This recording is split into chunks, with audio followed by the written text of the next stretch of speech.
मौत का सौदा। रामू के घर से रोने की आवाज़ें आ रही हैं।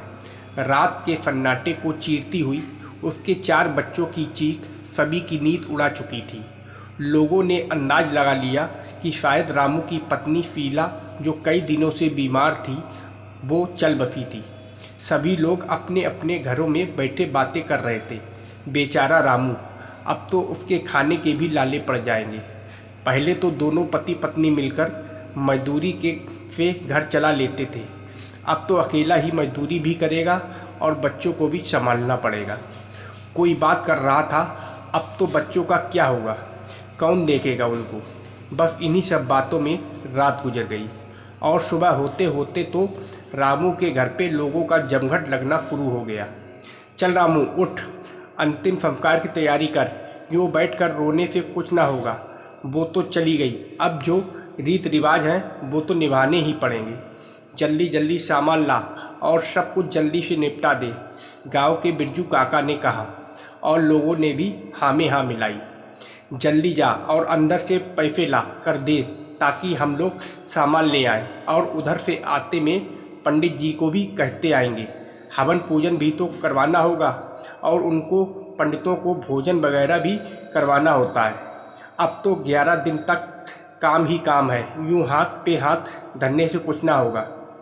रामू सबकी सुने जा रहा था, पर किससे कहे कि उसे जितना दुख अपनी पत्नी के जाने का है, उससे कहीं ज़्यादा दुख इस बात का है कि 11-12 दिन के कर्म कांड करने के लिए उसके पास पैसे नहीं हैं।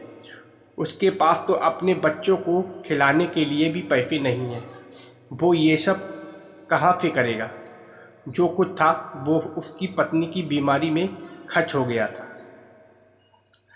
सब लोग बोले जा रहे हैं, तभी उसके पड़ोस वाली काकी ने कहा, अरे पैसे नहीं हैं तो अपनी पत्नी के कान के कुंडल बेच के पैसे ले, पर ये सब तो करना ही पड़े, इसके बिना मरने वाले की आत्मा शांत ना हुई।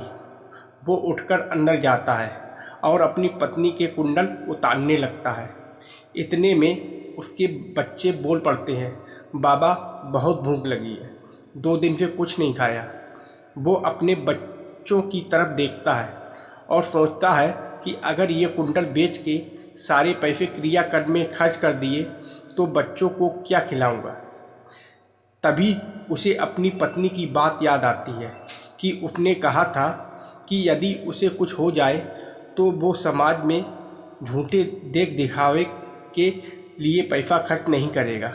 और जैसा एक बार उसने डॉक्टर साहब को कहते सुना था कि अगर कोई अपनी मर्जी से किसी की देह दान करता है तो उसके बदले उसको पैसा मिलता है और किसी की ज़रूरतमंद की मदद भी हो जाती है।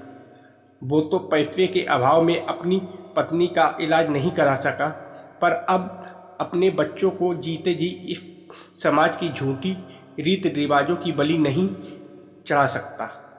वो दुलारी की देह को डॉक्टर साहब को दान कर देगा। इससे मुझे पैसे भी मिल जाएंगे और किसी का जीवन भी बच जाएगा। और फिर दुलारी की भी यही इच्छा थी।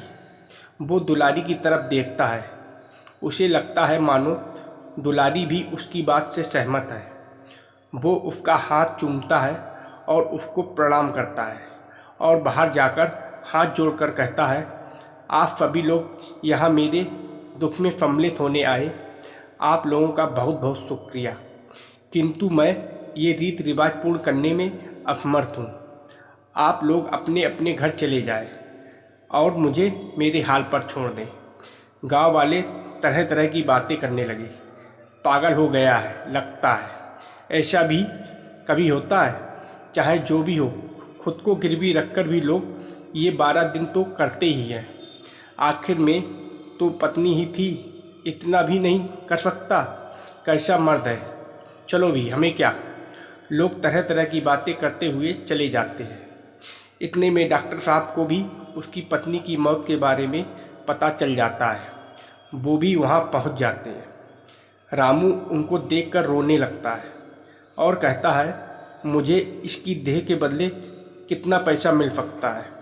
डॉक्टर साहब सब समझ जाते हैं और उसको उसकी पत्नी की देह के साथ शहर के अस्पताल ले जाते हैं, जहां उसकी पत्नी की देह अस्पताल में दे दी जाती है और उसके आवश्यक अंग निकालकर उसको पैसे दे दिए जाते हैं। उन पैसों से वो उसका अंतिम संस्कार कर खाना लेकर अपने बच्चों के पास आता है और उनको गले लगाकर कहता है, बच्चों खाना खा लो, तुम्हारी माँ ने भेजा है।